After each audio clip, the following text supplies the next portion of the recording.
première des choses, si on revient sur la conversation par rapport au camp Massawipi, une des questions qui avait été lancée, qui était qu'on souhaitait voir avec tout le monde, tous les participants, si vous souhaitiez y répondre, c'était à savoir si vous sentiez qu'il y avait de la discrimination des fois entre personnes avec des handicaps, que ce soit des personnes avec des handicaps physiques, des handicaps intellectuels, entre vous. Fait que, par rapport au camp Massawipi, tantôt tu me disais que c'était un camp où est-ce que autant des personnes en situation de handicap que handicap physique ou intellectuel participaient.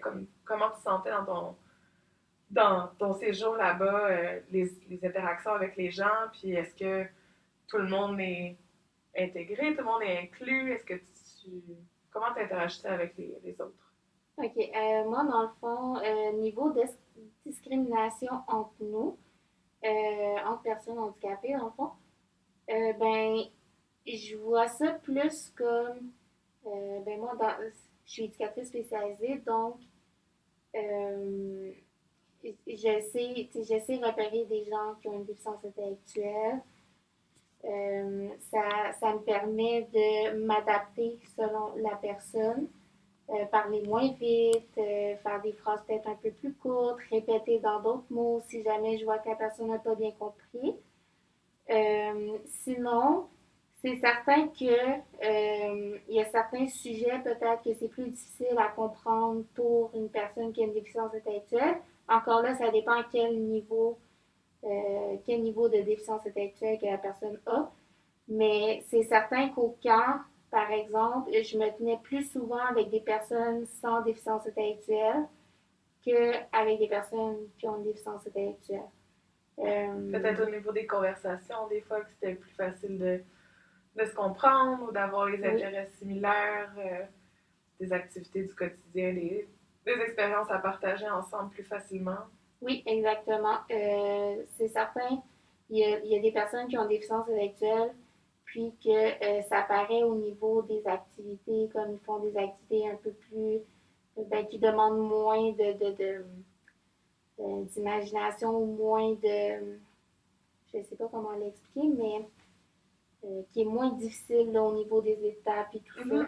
Ouais. Donc, c'est sûr qu'au niveau activité, des fois, on se rejoignait moins. Donc, c'est pour ça que j'avais plus tendance à me tenir avec des gens qui n'ont pas de déficience intellectuelle. C'est plus rapide aussi, des fois, quand que. Le courant passe peut-être plus Oui, facilement, c'est vous ça. avez des points en commun.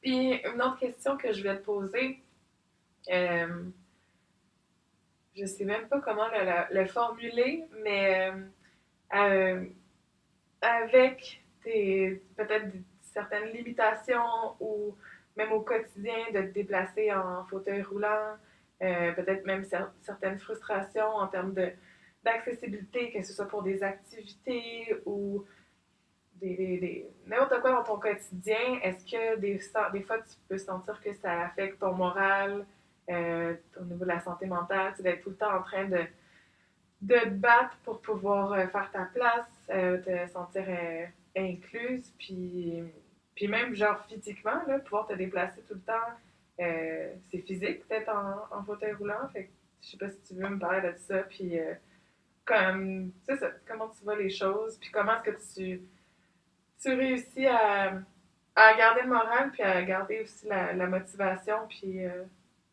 à être autant résiliente.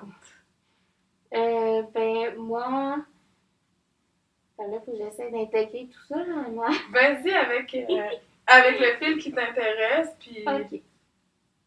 Euh, Moi, dans le fond, l'hiver, c'est la saison la plus difficile pour me déplacer en fauteuil roulant avec la neige.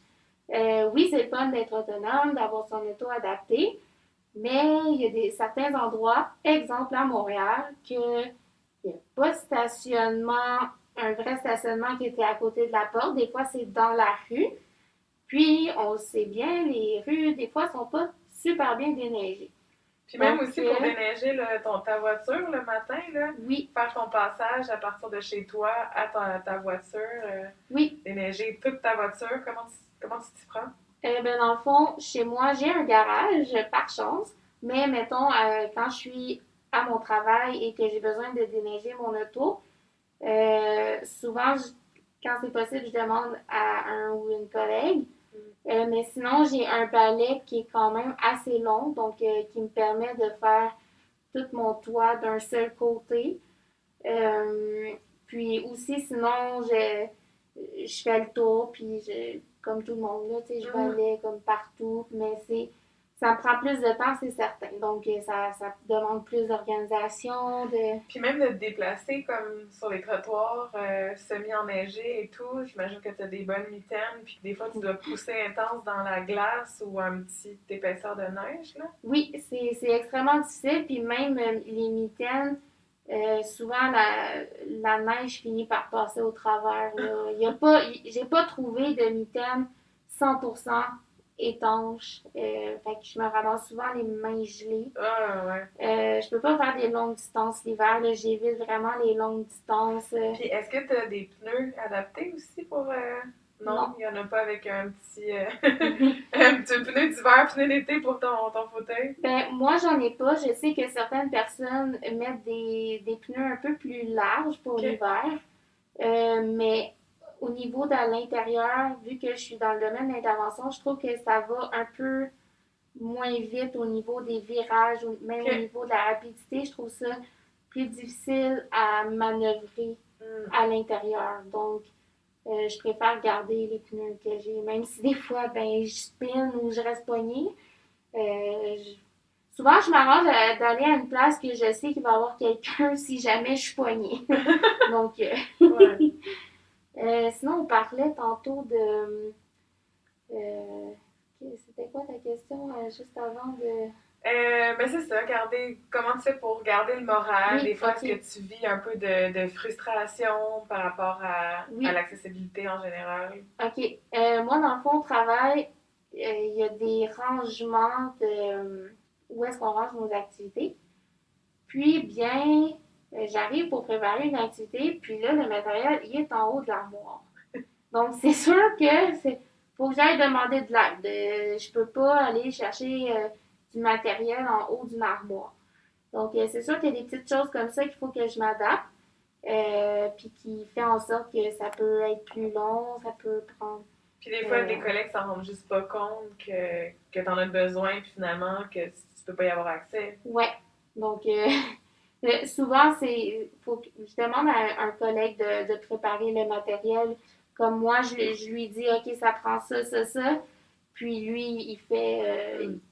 il sort le matériel en conséquence pour me faciliter la tâche. Sinon, au niveau humeur, c'est certain que l'hiver, c'est plus difficile au niveau de l'humeur. C'est plus difficile physiquement. Donc, à la fin de la journée, je suis plus fatiguée. Donc, mettons que quand j'arrive chez moi, Quand le corps est l'humeur, fatigué, la tête aussi. ouais, c'est Hmm. ça. L'humeur, j'en ai plus. Puis dans un de tes textes, tu parlais le côté social qui n'a pas toujours été facile. Est-ce que justement, à un moment donné, ça a réussi, tu as réussi à passer par-dessus ça? Est-ce que tu as réussi à créer un réseau d'amis, un réseau de contacts, avoir plus confiance en toi, être peut-être pas plus extraverti, mais plus aller de l'avant avec les gens? Oui, je dirais que au travail que je suis en ce moment, euh, ça m'a vraiment permis de développer ce côté-là social. Même au cégep, c'était un peu mieux au cégep vers la fin de ma technique. Bon, avec tous les travaux d'équipe qu'on avait au cégep, tout ça, à un moment donné, tu n'as pas le choix de travailler en équipe. Donc, c'est sûr que ça a débloqué un petit peu, mais ça a vraiment plus débloqué avec le travail. Ou aussi que j'animais des animations de groupe avec plusieurs participants.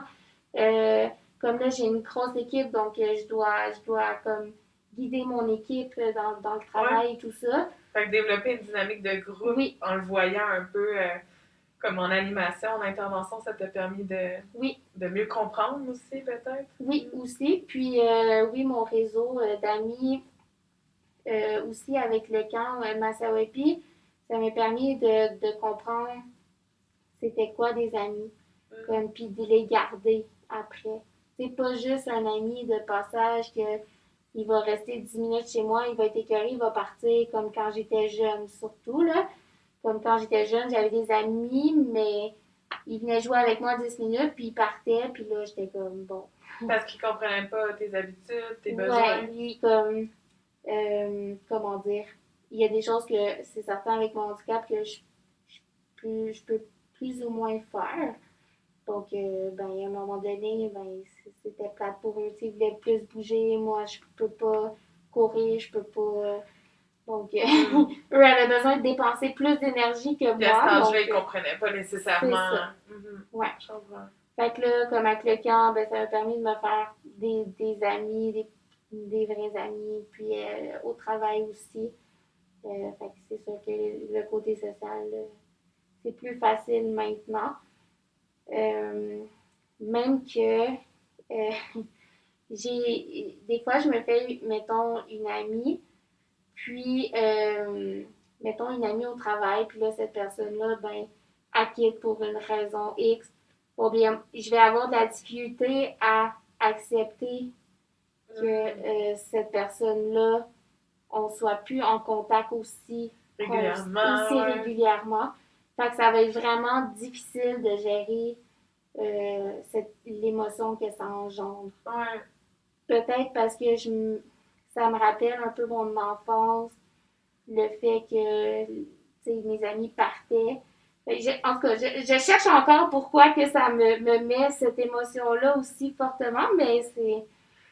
Ouais. Ouais, mais je pense que c'est aussi, tu sais, tu as appris à développer des relations plus de confiance, des vraies relations fortes, des relations d'amitié, comme Oui. bien forgées avec des gens. Fait que je peux comprendre la tristesse que ça peut t'apporter quand les gens partent. Ouais. Mais d'un côté, c'est pas parce qu'un collègue s'en va nécessairement que cette relation-là se termine, tu sais. Fait que non, c'est certain. ça continue à se développer, puis c'est plus moins dans ton quotidien, mais vous allez garder contact, tu sais. Oui, c'est ça. C'est ce que j'essaie de faire comprendre à mes émotions.